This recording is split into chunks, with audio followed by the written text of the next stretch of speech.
2 hours after I gave birth, my husband looked at our son and stepped back like the baby was something dangerous. I remember the fluorescent lights humming above us, the smell of antiseptic still sharp in the air, my body still trembling from the delivery. I held out our newborn son with both arms, expecting him to take him the way he'd promised 100 times before. Instead, Ethan raised his hand like he was stopping traffic. "I've already got a son with another woman," he said, right in front of the nurse. "I'm not acknowledging this baby." The room went silent. I didn't cry. I didn't scream. I just looked at him long and steady and said, "Then remember this moment. I want you to understand something about me before I go any further. My name is Nicole Turner. I'm 34 years old and I've spent almost 15 years as an officer in the United States Army. I've stood in rooms where men twice my rank tried to rattle me, and I learned a long time ago that the person who stays calm is usually the person who walks out standing. That training didn't leave me the moment I became a mother. If anything, it sharpened. 9 years earlier, I married Ethan Turner because I believed with everything in me that he saw me the way I saw him. He was charming in that easy, effortless way some men have, the kind of charm that makes you forget to ask questions. He ran a small consulting business, nothing enormous, but enough to make him feel important at dinner parties. I was the one with the steady paycheck, the deployments, the discipline. He was the one with the stories. I don't think I ever stopped to notice how much I carried alone until I was lying in that hospital bed. Throughout my pregnancy, Ethan was busy. Late nights, weekend conferences, phone calls he took in the hallway with the door half closed. I told myself it was stress. I told myself business ownership came with unpredictable hours. I told myself a lot of things because believing him was easier than confronting what a small, quiet voice in the back of my mind kept trying to tell me. There were signs, of course. There are always signs. A hotel receipt I found folded into his jacket pocket that he explained away as a client dinner that ran late. A perfume that wasn't mine lingering faintly on a shirt he swore he'd worn to the gym. A second phone he claimed was for work, one he never once let me touch. I remember each of these moments individually, small stones I picked up and set down without ever stacking them together into the wall they were building. I wanted my marriage to survive more than I wanted to know the truth. That's a particular kind of foolishness that only love can produce. But lying in that hospital bed, feeling my body shake with exhaustion and adrenaline, watching my husband step backward from his own son like the baby might bite him, every one of those small stones came crashing down at once. I finally saw the wall for what it was. The nurse beside me, a woman named Carla, who'd been kind and patient through 11 hours of labor, froze completely. I watched her face shift from professional composure into something closer to horror. She didn't say a word.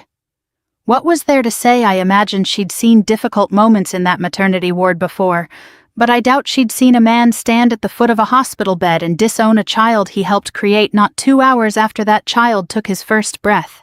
I looked down at my son. He was so small, wrapped in that thin hospital blanket, his face still red and unformed, his fingers curled into fists like he was already ready to fight for something. And I felt this strange, quiet clarity settle over me, the kind of clarity I used to feel in the field right before making a decision that couldn't be undone. I wasn't going to beg Ethan to love his child. I wasn't going to chase him down the hallway demanding an explanation. I had given 9 years of loyalty to a man who had just proven in the most public and humiliating way possible exactly how little that loyalty meant to him. Something inside me, call it the officer, call it the mother, call it whatever you want, made a decision in that moment. I didn't announce it. I didn't even fully understand the shape of it yet. But I knew, the way you know a storm is coming before the sky changes color, that things were about to move. Ethan turned and walked out of that hospital room without looking back. He didn't slam the door. He didn't raise his voice. He simply left the way a man leaves a restaurant when the bill is more than he expected to pay. I sat there holding my son, listening to the quiet click of the door, and for the first time since the contractions started, I felt something other than pain. I felt resolve. Whatever Ethan thought he was walking away from that night, he had no idea what he was about to walk into. Morning came through the hospital blinds in thin gray stripes, and I woke up already knowing Ethan wasn't coming back that day. Some part of me had known it the second the door clicked shut behind him the night before. Still, there's a difference between knowing something and watching it confirmed in black ink on official paper. The knock on my door came around 9. It wasn't Ethan. It was a courier, polite and uncomfortable, holding a manila envelope he clearly didn't want to be the one delivering. I signed for it with my son asleep against my chest, and I opened it right there in the hospital bed because I've never been the kind of person who lets fear decide when I face something. Inside were divorce papers, filed the night before, which told me everything I needed to know about how long this had actually been planned. Alongside them was a formal document relinquishing his parental rights, drafted with a precision that suggested a lawyer had been retained weeks, maybe months in advance. And tucked behind both was a proposed asset division, one that had clearly been written by someone who assumed I'd be too devastated to read the fine print. I read every line, twice. Then I laughed. Not the bitter kind of laugh people expect in these stories. A real laugh, quiet and short, because the arrogance of it was almost impressive. Ethan believed I would be so shattered by his rejection of our son that I wouldn't notice him trying to walk away with more than half of what we'd built. He miscalculated in a way that told me something important. He'd spent so long constructing his secret life that he'd forgotten who he actually married. I called my attorney before I called anyone else. Her name is Diane Whitfield, a sharp, unshakable woman I'd retained years earlier, back when I first started investing seriously, and wanted my finances protected regardless of what happened in my personal life. Some people might call that pessimistic. I call it 15 years of military training telling me to always secure your position before the enemy moves. Diane picked up on the second ring. "It's time," I told her. She didn't ask questions. She'd been waiting for this call longer than I had, in a way. Years earlier, when Ethan and I combined our finances for daily expenses, I made a decision that would end up defining this entire fight. I never let my personal assets merge into anything joint. My investments, my inheritance from my parents, the properties I'd acquired before the marriage, all of it stayed in my name, structured the way Diane had advised, clean and untouchable. At the time, Ethan used to tease me about it, calling me the most cautious woman in Texas. I used to laugh it off. Now I understood that caution wasn't cynicism. It was preparation for a battle I didn't know I'd eventually have to fight. But the assets were only part of it. What Ethan didn't know, what he never even suspected, was that for the better part of a year, I had quietly been backing up everything. Every text message that felt slightly off. Every phone call he took in another room. Every email that arrived from unfamiliar addresses and disappeared just as quickly from his inbox. I didn't do it out of suspicion exactly. I did it out of instinct, the same instinct that kept me alive during deployments, the one that says, document everything, trust your gut, and never assume good faith when the pattern says otherwise. I hadn't looked closely at most of it. Some part of me, the part still clinging to hope, didn't want to. But sitting in that hospital bed with my son sleeping peacefully against my chest, holding divorce papers filed before I'd even been discharged, I felt that hesitation disappear completely.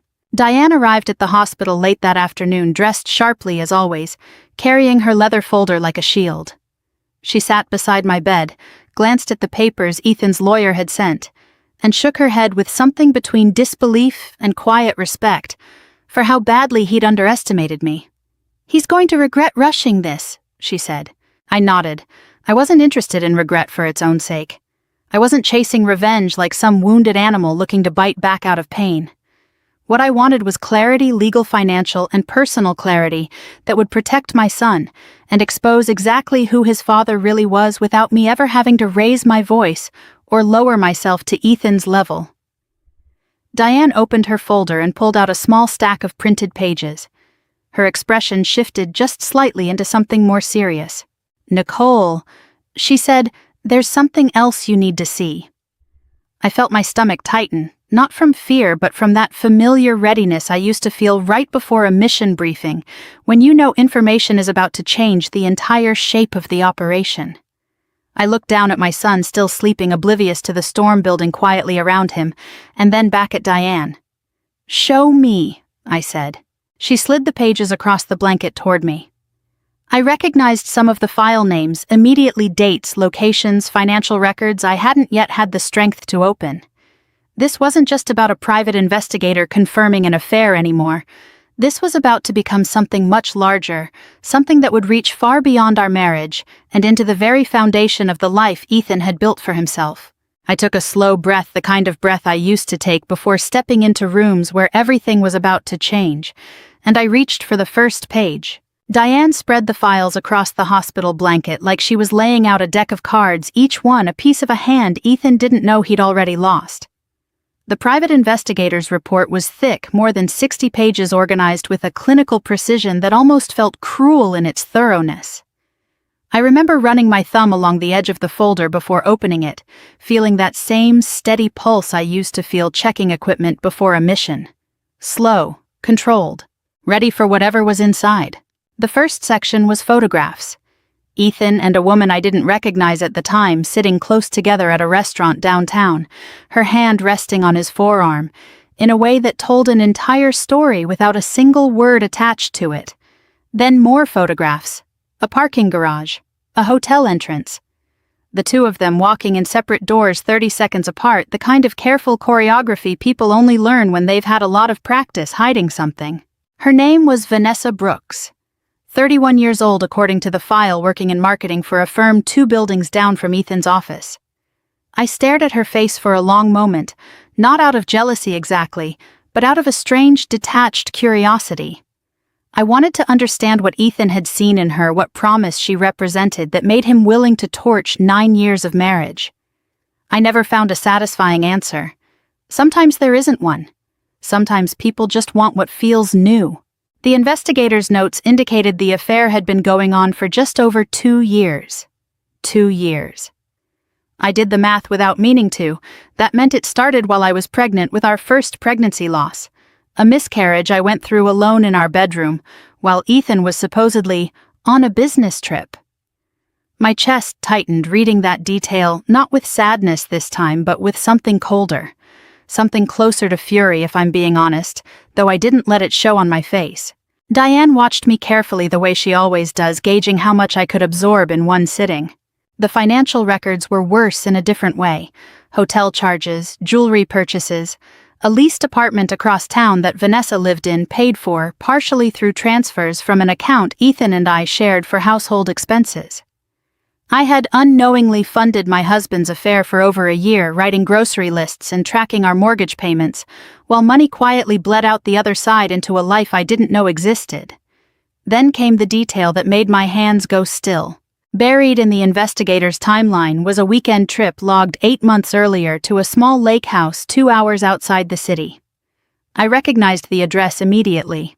It was my parents' property left to me after they passed, a place I hadn't visited in over a year because grief made it too painful to walk through those rooms. Ethan had a key because he was my husband. He'd used that key to bring Vanessa there for a weekend into a home built by my father's hands, filled with photographs of people who loved me my entire life. Something about that particular betrayal cut differently than the rest. It wasn't just about our marriage anymore. It felt like a violation of everything that came before him, too. Diane must have seen something shift in my expression, because she reached over and gently closed the folder for a moment. "You don't have to look at all of it today," she said. "No," I told her. "I want to see everything." She hesitated, then opened her laptop and pulled up one final piece of evidence. A video recovered through the investigator's surveillance work taken at some private gathering months earlier. Ethan was laughing with a group of men I didn't recognize, a drink in his hand, clearly comfortable, clearly unaware anyone was documenting him. Then I heard his voice, clear and confident, say something that I don't think I'll ever fully forget. "Nicole's too loyal to ever leave." He laughed after saying it. Genuinely laughed, like it was a joke about weather or traffic. Like my loyalty was a punchline he found amusing, rather than something he'd spent 9 years quietly exploiting. The men around him chuckled along, and one of them raised his glass in some kind of toast to Ethan's apparent freedom to do whatever he wanted without consequence. I sat there in that hospital bed, my newborn son sleeping peacefully in the bassinet beside me, and I watched the man I married mock the very trait that had kept our household together, while he built an entire secret life behind it. There was a strange kind of relief in hearing it, actually. It confirmed something I think I already knew but hadn't let myself fully accept, that Ethan never respected my loyalty. He simply relied on it the way you rely on a tool you never bother to thank. I reached over and closed the laptop myself. "We'll see," I said quietly. Diane looked at me for a long moment, and I think that was the point where she understood exactly what kind of fight this was about to become. This wasn't going to be a woman falling apart in a courtroom begging a judge for sympathy. This was going to be measured, documented, and precise. Everything Ethan assumed about me, my patience, my loyalty, my willingness to absorb pain quietly, was about to become the very foundation of his undoing. I looked down at my son again, his tiny chest rising and falling in that fragile newborn rhythm, completely unaware of the storm his father had created around him, before he was even a day old. I made a silent promise to him in that moment, one I intended to keep with the same discipline I'd carried through 15 years of service. He would never grow up wondering if his mother had fought for him. They discharged me on a Tuesday morning, and I remember standing at the hospital's automatic doors with my son buckled into his car seat, feeling the October air hit my face for the first time in 3 days. I didn't call Ethan to pick us up. I didn't call him at all. My mother drove down from Ohio the moment I told her what happened, and she was the one waiting at the curb engine running, ready to take us home to the house Ethan and I had shared for the last 6 years, a house I had every legal right to remain in whether he liked it or not. I want to be clear about something because I think it matters. I didn't come home ready to scream, to break things, to make a scene the neighbors would talk about for months. That's not who I am, and honestly, it's not who I needed to be. Rage is loud, but it's also sloppy. It gives people warning.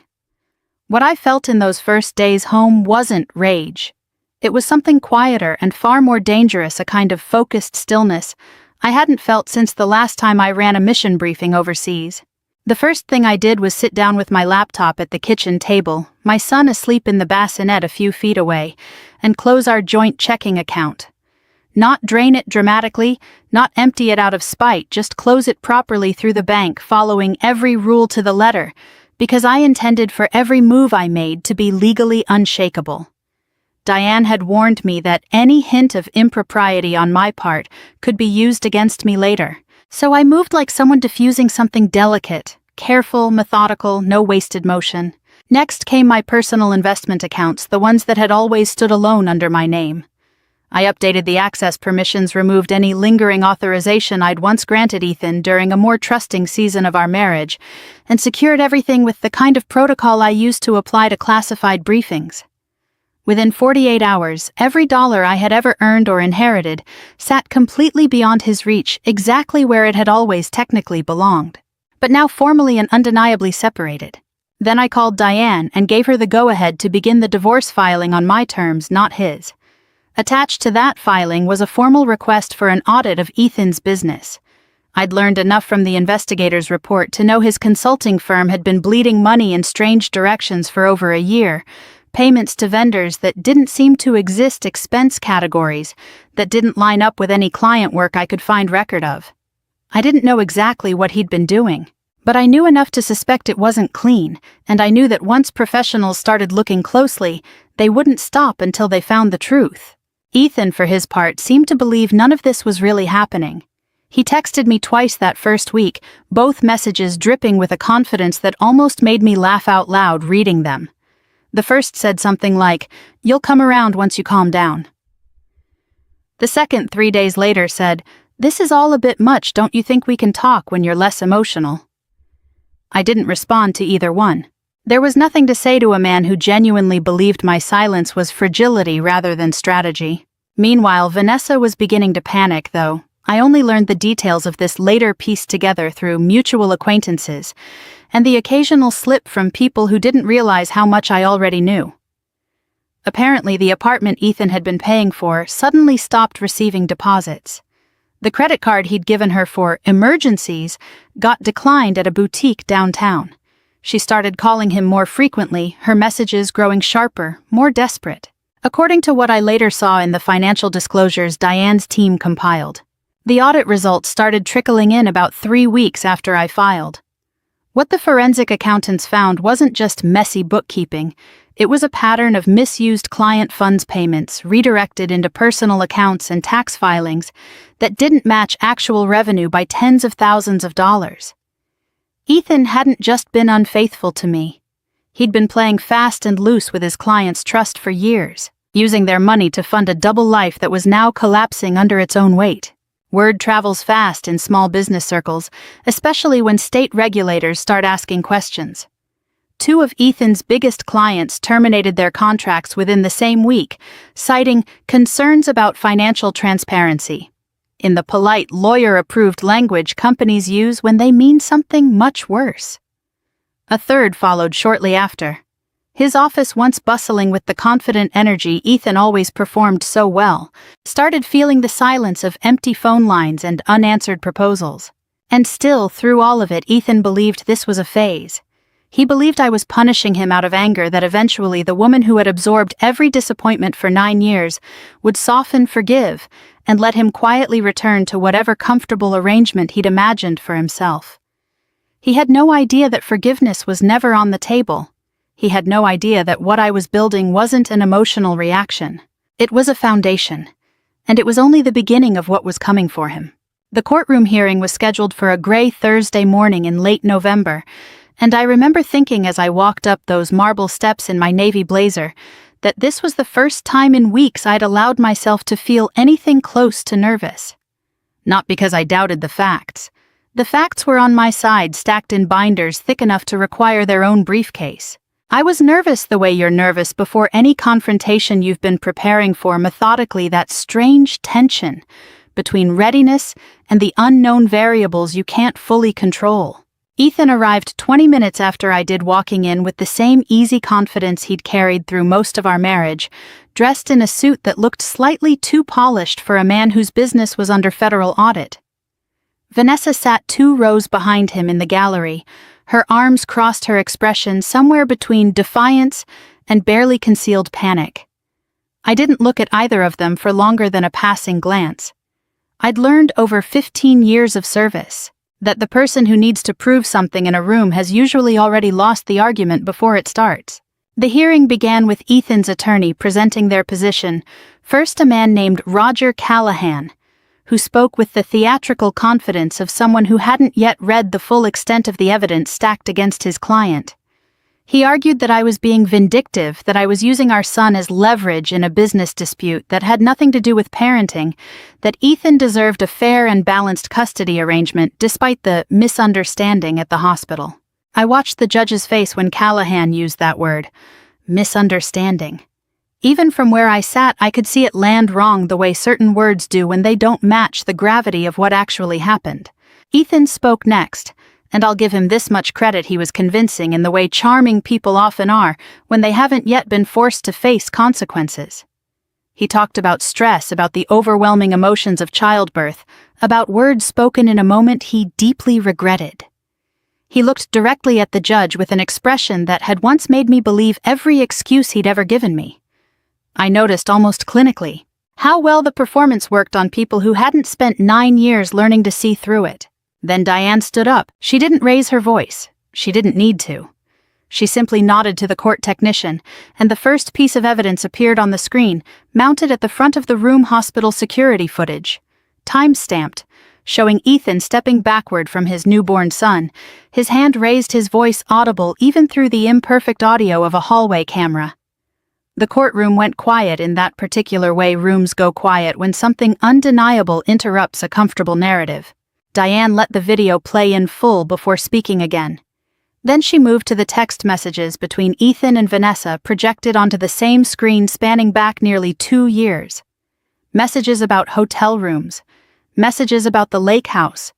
A message from Ethan sent 4 months before our son was born that read simply, "She'll never leave. She never does." I watched several jurors' expressions shift as they read it, though there was no jury present, only the judge, whose face had settled into something unmistakably grim. Then came the financial records, the transfers from our joint account into Vanessa's apartment lease, the misused client funds from Ethan's business, the tax discrepancies the forensic auditors had flagged months earlier. Diane presented each document with the same measured precision she'd shown me back in that hospital room, never raising her voice, never editorializing, simply letting the evidence speak in a language far louder than emotion ever could. By the time she finished, the energy in the room had shifted completely. Ethan's confident posture had collapsed into something smaller, his eyes darting toward his attorney, as if searching for some objection that might undo what had just been shown. Callahan had none to offer. What defense exists against your own voice, your own handwriting, your own bank transfers? The judge removed her glasses and looked directly at Ethan for a long moment before speaking. "Mr. Turner," she said, her voice even but carrying an unmistakable weight, "did you really say those words in front of hospital staff 2 hours after your son was born?" Ethan opened his mouth, closed it, opened it again. Nothing came out. The silence stretched long enough that it became its own kind of answer, more damning than any statement he could have constructed. I sat perfectly still beside Diane, my hands folded in my lap, watching the man I had loved for 9 years finally run out of charm, finally run out of excuses, finally sit in a room where his words from that hospital couldn't be reframed, softened, or explained away. I felt no triumph in that moment, which surprised me. I expected something closer to satisfaction, maybe even relief. Instead, I felt a quiet, settled sense of closure, the kind you feel when a difficult mission finally reaches its conclusion, and you can exhale for the first time in months. My son was 6 weeks old, sleeping soundly at home with my mother, completely unaware that in this courtroom, his father's carefully constructed world was finally collapsing under the weight of its own dishonesty. The judge called for a recess before issuing her ruling, but I think everyone in that room, including Ethan, already understood how this was going to end. News like this doesn't stay quiet for long, especially not in a town where everyone seems to know everyone else's business within a matter of days. By the time the story of that courtroom hearing made its way through Ethan's circle, it had picked up details, embellishments, and a level of scrutiny he clearly hadn't prepared for. I didn't spread a single word of it myself. I didn't need to. The truth, once it's documented and undeniable, has a way of traveling on its own momentum. Ethan's father, a retired construction foreman named Robert Turner, called me directly about a week after the hearing. I hadn't spoken to him much in the years since our wedding, mostly polite exchanges at holidays, the kind of relationship built on obligation rather than warmth. But his voice on the phone that day carried none of the usual pleasantries. It was tight-controlled, the voice of a man trying very hard not to raise it. "I want you to know," he said, "that what my son did in that hospital room has nothing to do with how I raised him. I told him I appreciated that, and I meant it." Robert had always struck me as a decent man, someone who valued hard work and accountability, qualities that apparently hadn't fully transferred to his son. He asked if he could see his grandson sometime, and I told him yes, of course, because whatever Ethan had done, I never intended to punish an innocent child or a grieving grandfather for it. Robert paused for a long moment before saying something I don't think I'll ever forget. "I didn't raise you to abandon your child," he said, though I understood he was speaking to Ethan through me, rehearsing words he clearly intended to say to his son directly. "That's not the man I thought you'd become." The fallout continued in ways I hadn't fully anticipated. Ethan's business partners, the few who remained after the initial client exodus, began distancing themselves, publicly releasing careful statements about restructuring and new leadership direction, that everyone understood to mean they wanted nothing more to do with him. The state's investigation into his misused funds moved forward steadily, methodically, the way these things do once regulators smell something worth chasing. I heard, through channels I won't bother detailing, that he was facing not just civil penalties, but the possibility of criminal charges depending on how deep the misappropriation went. Vanessa disappeared from the picture almost entirely once the financial reality set in. I suppose there's a particular kind of clarity that arrives when the man you gambled your reputation on turns out to have nothing left to offer. The apartment lease Ethan had been quietly funding lapsed. The lifestyle she'd been promised, the one built on borrowed money and stolen client funds, evaporated as quickly as it had appeared. I heard she moved to another state entirely, taking a job with a company that presumably knew nothing about the role she'd played in dismantling someone else's marriage. I never felt the need to track her further than that. Some people simply fade from relevance once the story moves past them. Ethan's friends followed a similar pattern. The men from that recorded gathering, the ones who had laughed along when he mocked my loyalty, grew noticeably absent from his life as the details of the case became public knowledge. I imagine there's something deeply uncomfortable about being associated with a man who abandoned his newborn son on camera, especially once that footage started circulating in the more discreet corners of local social media. People love to distance themselves from scandal, particularly the kind they once found entertaining from a safe distance. Through all of this, I stayed remarkably still. Not emotionally frozen, but purposeful in a way that felt earned rather than performed. My days took on a rhythm built entirely around my son, feeding schedules, doctor's appointments, the particular exhaustion and joy that comes with caring for a newborn, while your entire personal life reorganizes itself in the background. I didn't check on Ethan's unraveling obsessively. I didn't need updates delivered daily to feel satisfied. The consequences were simply unfolding the way consequences do when someone spends years building a life on dishonesty. About 2 months after the hearing, my commanding officer reached out about returning to active duty once my maternity leave concluded. It felt like solid ground beneath my feet again, a reminder that my identity had never actually depended on my marriage to begin with. I had built a career, a reputation, and a sense of discipline long before Ethan entered my life, and none of that had disappeared just because he chose to destroy what we'd built together. If anything, I felt more certain of who I was than I had in years. My son grew steadily through those weeks, developing that particular alertness babies get around 2 months old, tracking faces, responding to voices, completely unaware of the storm that had surrounded his arrival into the world. I found myself talking to him more than I probably needed to, narrating small moments throughout the day, telling him quietly that whatever happened with his father, he would never have reason to doubt that he was wanted. Meanwhile, Ethan's world continued contracting. The business he'd built his identity around was gone in every meaningful sense, tied up in litigation and regulatory penalties that would take years to resolve. The friends were gone. Vanessa was gone. The confidence that had once made him so convincing in courtrooms and conference calls had nowhere left to hide behind. I hadn't sought his destruction out of cruelty. I'd simply refused to protect him from the truth any longer, and it turned out the truth alone was more than enough. 4 months after that hospital room on a cold February evening with the porch light casting long shadows across the front steps, I heard a knock at my door that I somehow knew before I even looked through the peephole belonged to Ethan. I almost didn't recognize him at first. The man standing on my porch bore little resemblance to the confident businessman who had once refused to hold his own son. He'd lost weight, his suit replaced by a plain jacket that looked like it had seen better winters. There was no car in the driveway, and I later learned he'd taken a rideshare because his own vehicle had been repossessed months earlier, one more casualty in the slow collapse of everything he'd built on borrowed time and stolen money. His business was gone entirely by that point, dissolved under the weight of the fraud investigation with settlements that would follow him financially for years.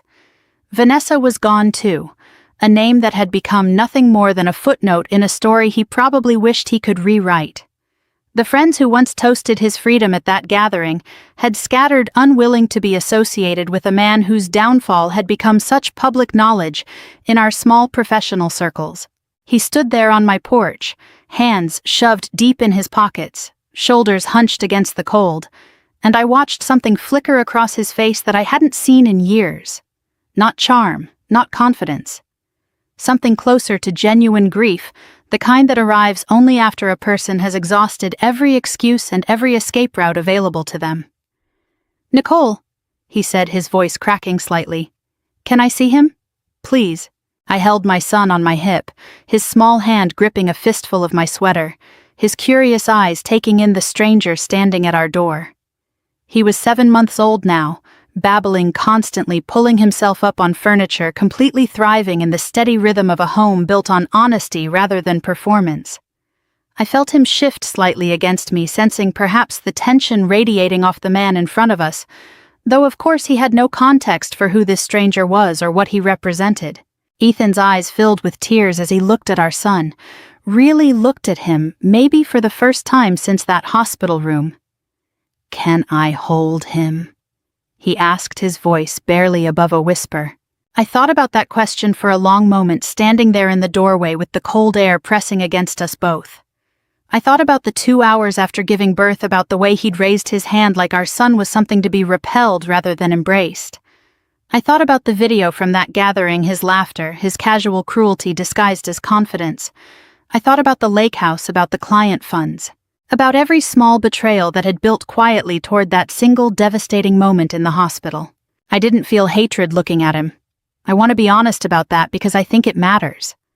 What I felt was something closer to clarity, the same steady clarity that had carried me through every difficult decision over the past several months. Hatred requires a kind of ongoing investment I simply didn't have room for anymore. What I had instead was certainty. "You already made that choice," I told him. I didn't say it with venom. I didn't say it to wound him further than his own decisions already had. I said it the way you state a fact that doesn't require embellishment, the way you might tell someone the sun set an hour ago, and there's no bringing back the daylight. Some choices carry consequences that outlast the moment they're made, and no amount of regret afterward can rewind the clock back to before that hospital room, before that raised hand, before those words spoken in front of a nurse who will probably remember that day for the rest of her career.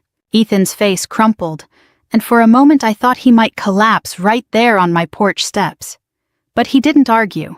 He didn't try to justify himself the way he once might have back when his charm still worked on people who hadn't yet learned to see through it. He simply nodded slowly, absorbing the weight of what I'd said, understanding perhaps for the first time that some doors don't reopen just because you finally want them to. I closed the door gently. Not slammed. Just closed the way you close a chapter you've finished reading, one that no longer requires your attention or your energy. My son reached up and patted my cheek, oblivious to everything that had just happened, and I carried him back into the warmth of our home, back to the life we'd built together in the aftermath of everything Ethan had destroyed. In the months that followed, I returned to active duty and was eventually promoted my career, continuing exactly the way it had always been destined to, independent of any man's presence or absence in my life. My son grew up surrounded by love by his grandparents, by a mother who never once let him doubt his worth. Ethan fulfilled his court-ordered financial obligations slowly, painfully, living with the full weight of consequences that followed naturally from choices he alone had made. I think about that hospital room sometimes, though, less often now than I used to. The day he refused to hold our son, he thought he was rejecting a baby. What he was really turning away from was the family and the future he could never get back. If this story moved you, I want to know where it landed. Leave a comment below and tell me what stayed with you the most. We have stories like this waiting for you every single day, real accounts of strength, dignity, and quiet justice. So subscribe now, so you never miss a moment like this one. Let's keep walking this road together.